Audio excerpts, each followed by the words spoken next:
Bonjour à tous, l'Olympique de Marseille et le Paris Saint-Germain s'affrontent ce soir pour le Classico au Vélodrome dans le cadre de la 9e journée de Ligue 1. Alors c'est vrai que j'ai pas pour habitude de faire des vidéos de ce genre-là pour des matchs de Ligue 1. En général, je réserve ça à la Ligue des Champions.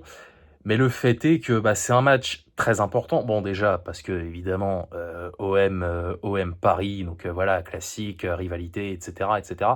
Mais surtout parce que on n'a pas le droit à l'erreur et on sera ce soir encore plus qu'avant en territoire ennemi. Alors, un petit point d'abord sur le classement. Le Paris Saint-Germain est, avant ce match et avant le derby entre Nice et Monaco, leader avec 20 points. Je dis avant le match entre Nice et Monaco, puisque en cas de victoire, les Monégasques pourraient reprendre la tête au Paris Saint-Germain. Donc le match, ce sera à 17h à l'Allianz Riviera. Et l'OM complète le podium avec 17 points. Et alors, autant je ne suis pas en confiance pour ce match-là, comme souvent quand on se déplace au Vélodrome, parce que c'est dur de faire des résultats là-bas, aussi bien pour nous que pour les autres, hein. Je veux dire, les autres clubs de Ligue 1 qui se déplacent au Vélodrome. Alors, on arrive, nous, le Paris Saint-Germain, à faire quelque chose, on gagne, on fait match nul. Bon, parce que, petite stat avant de continuer, on n'a plus perdu au Vélodrome depuis la fameuse défaite du 27 novembre 2011, qui a inauguré une série d'invincibilité de presque 10 ans, hein, jusqu'au mois de septembre 2020. Donc voilà, faire un résultat au Vélodrome, c'est dur, mais comme je l'ai déjà dit, cette saison, l'OM pourrait être le concurrent le plus sérieux au PSG pour le titre. Ça paraît bizarre de dire ça, et pourtant c'est la vérité, parce que, je me répète, Monaco, ça m'étonnerait beaucoup qu'ils tiennent la cadence jusqu'à la fin de la saison. L'OM, ça peut être autre chose, hein. On peut vraiment avoir une bataille pour le titre. Alors, jusqu'à la dernière journée, je ne pense pas, hein. Mais par contre, ça m'étonnerait pas que comment dire, que le PSG et l'OM nous tiennent en haleine pour le titre de champion de France jusqu'à très tard cette saison, en espérant que le dénouement nous soit favorable.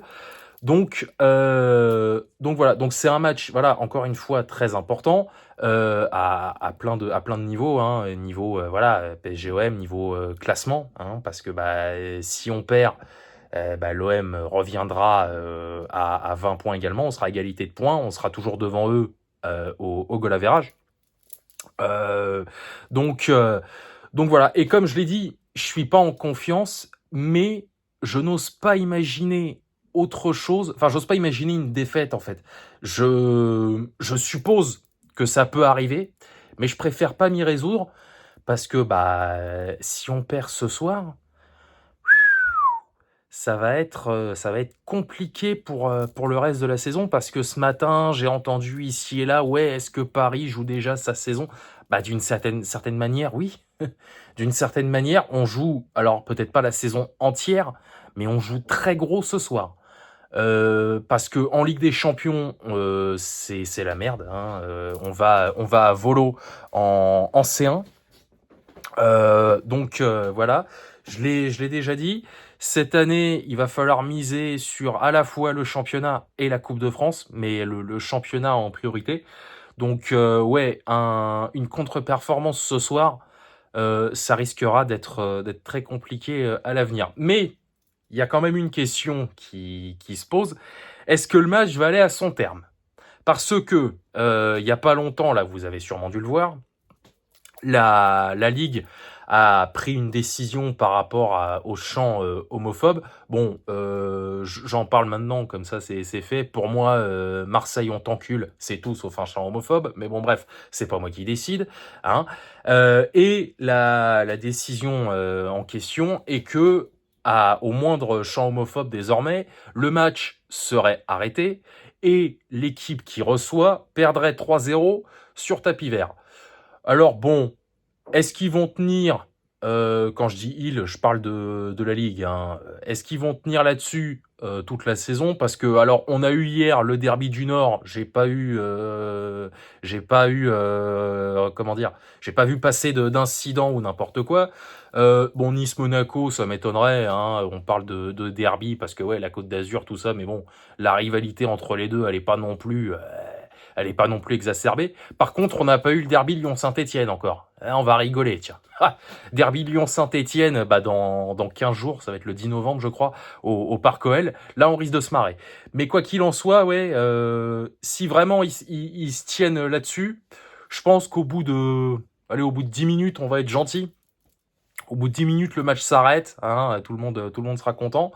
Donc, euh, donc voilà, et la réciproque sera évidemment vraie au Parc des Princes l'année prochaine. Enfin, quand on les recevra au mois de février, je crois, on en reparlera à ce moment-là, mais ça va évidemment dans les deux sens. Et un petit point pour terminer sur l'arbitrage.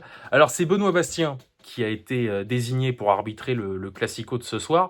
Si le match va à son terme, allez, on va être raisonnable. Je dirais un penalty de chaque côté et un carton rouge chacun. Voilà, comme ça, pas de jaloux. À 10 contre 10, voilà, parce que le Bastien, il a la main leste hein, sur les cartons rouges. Il a la gâchette facile. Sur les penalties aussi, d'ailleurs, parce qu'il me semble que c'était lui qui nous avait arbitré, je sais pas si vous vous en rappelez, contre Guingamp en Coupe de la Ligue. Il y a de ça 5 ans maintenant, il avait sifflé 3 penalties pour les Bretons. Je sais plus si c'était lui ou François Le Texier, enfin bref, peu importe. Mais ouais, un penalty et un carton rouge de chaque côté, ça me paraît pas mal. Donc voilà, bah, écoutez, on verra ce soir, coup d'envoi à 20h45 je crois, ou 21h, peu importe. Mais ouais, gagner à tout prix parce que sinon la suite de la saison risque d'être longue et très douloureuse. Voilà, allez, moi j'en ai terminé. Je vous retrouve demain pour le débrief de ce Classico. Et puis voilà, il n'y a plus qu'à. Allez, salut à tous. Allez Paris évidemment, sortez couverts et banzai.